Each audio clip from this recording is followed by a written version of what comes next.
Halo semuanya, perkenalkan nama saya Arsy Mesfa Zahra dari Program Pendidikan Sosiologi dengan NIM 2290250037. Di sini saya akan menjelaskan mengenai pentingnya penggunaan bahasa baku, contoh penggunaannya, serta cara membiasakan diri memulai berbicara dengan bahasa baku.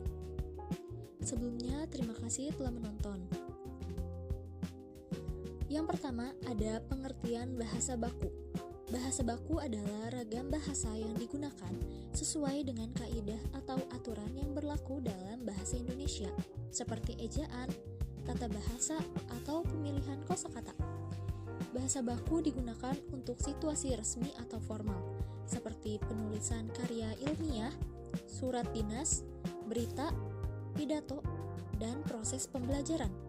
Sedangkan bahasa tidak baku adalah ragam bahasa yang tidak mengikuti kaidah bahasa Indonesia secara resmi. Biasanya digunakan dalam percakapan santai sehari-hari. Yang kedua itu ada pentingnya penggunaan bahasa baku.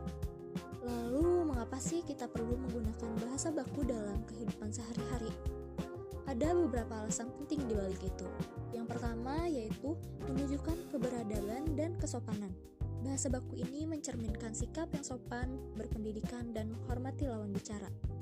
Misalnya, ketika berbicara dengan guru atau atasan, tentu lebih pantas menggunakan bahasa baku agar komunikasi terasa lebih menghargai. Kedua, mempermudah pemahaman dan komunikasi.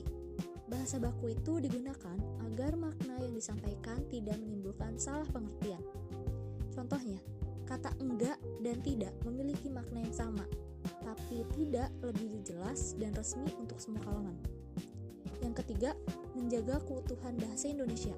Dengan membiasakan diri menggunakan bahasa baku, kita turut melestarikan bahasa Indonesia sebagai identitas bangsa. Jika kita terus-menerus menggunakan bahasa yang tidak sesuai kaidah, lama-kelamaan bahasa Indonesia bisa kehilangan kejelasan dan kekayaannya. Yang keempat, digunakan dalam dunia pendidikan dan profesional. Dalam ujian, laporan, surat resmi, atau lamaran kerja, penggunaan bahasa baku menjadi syarat mutlak. Kesalahan dalam penulisan bahasa bisa memberi kesan kurang profesional. Selanjutnya yaitu contoh bahasa baku dan tidak baku. Sekarang, mari kita lihat beberapa contoh perbandingan antara bahasa baku dan tidak baku. Seperti kalimat, aku nggak ngerti. Bahasa bakunya itu, saya tidak mengerti. Dia udah bilang. Bahasa bakunya itu dia sudah mengatakan. Kerjain tugas. Bahasa bakunya itu mengerjakan tugas. Ngapain kamu di situ? Apa yang sedang kamu lakukan di sana? Gimana kabarnya? Bahasa bakunya itu bagaimana kabarnya? Lalu selanjutnya ada cara membiasakan diri menggunakan bahasa baku. Berikut beberapa cara agar kita bisa membiasakan diri menggunakan bahasa baku. Yang pertama, membaca buku atau artikel resmi. Dengan membaca, kita terbiasa melihat penggunaan bahasa baku dalam konteks yang benar. Yang kedua, mengecek ejaan dengan Kamus Besar Bahasa Indonesia atau KBBI. Gunakan KBBI, baik versi cetak maupun daring, untuk memastikan kata yang kita gunakan itu sudah benar. Yang ketiga, berlatih menulis dengan bahasa baku.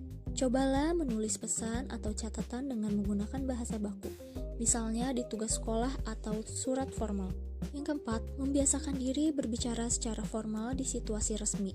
Walaupun sulit pada awalnya, lama-kelamaan kita akan terbiasa.